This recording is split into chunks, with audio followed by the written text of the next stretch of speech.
කාව්‍යා මාරන්ට තරු විසිවුණු තවත් තරගයක් රජීව් ගාන්ධියේදී ක්‍රියාත්මක වෙයි. කොල්කටා පන්දු බලෑනිය හමුවේ දොඩම් හමුදාව දැඩි පසුබෑමක. ක්‍රිකට් ලොව තොරතුරු ඇසීමට ක්‍රිකට් හයිලයිට් අපහා එක්වන්න. 2026 IPL තරගාවලියේ 45 වෙනි තරගය කොල්කටා නයිට් රයිඩර්ස් සහ සන්රයිසර්ස් හයිඩ්‍රබාද් කණ්ඩායම් අතර පැවැත්වුණා. රජීව් ගාන්ධි ජාත්‍යන්තර ක්‍රිකට් ක්‍රීඩාංගණයේ කාසියේ වාසිය සන්රයිස් නායකයා අතට පත්වෙද්දී ඔහුගේ තීරණය වුණේ ප්‍රථමයෙන් පන්දුවට පහර දීමයි. දෙපිලේ යුද්ධය ආරම්භ කළේ අභිෂේක් ශර්මා සමගින් ට්‍රැවිස් හෙඩ්. අභිෂේක් ලකුණු 15කට අසුන් ගනිද්දී ට්‍රැවිස් සමග එක්වුණු ඉෂාන් ක්‍රිෂන් දෙවෙනි කඩුල්ලට සාර්ථක මුක්කුවක් ගසා ගන්නට තීරණය කළා.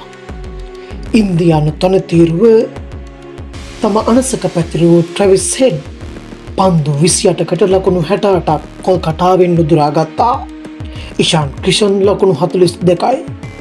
ඉන් පසු කිසිදු ක්‍රීඩකයෙකුට ලකුණු 11 සීමාව පසු කරන්නට කොල්කටා පන්දු බලෑනිය ඉඩ තැබුවේ නැහැ.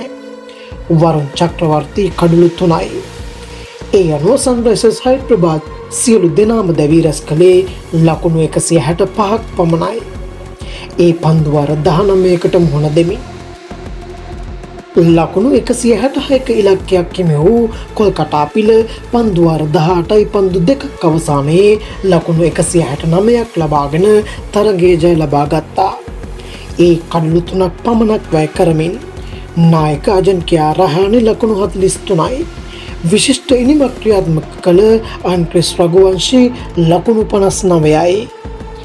මෙවැනි තොරතුරු දැන ගැනීමට ක්‍රිකට් හයිලයිට් අප සමග එක්වන්න.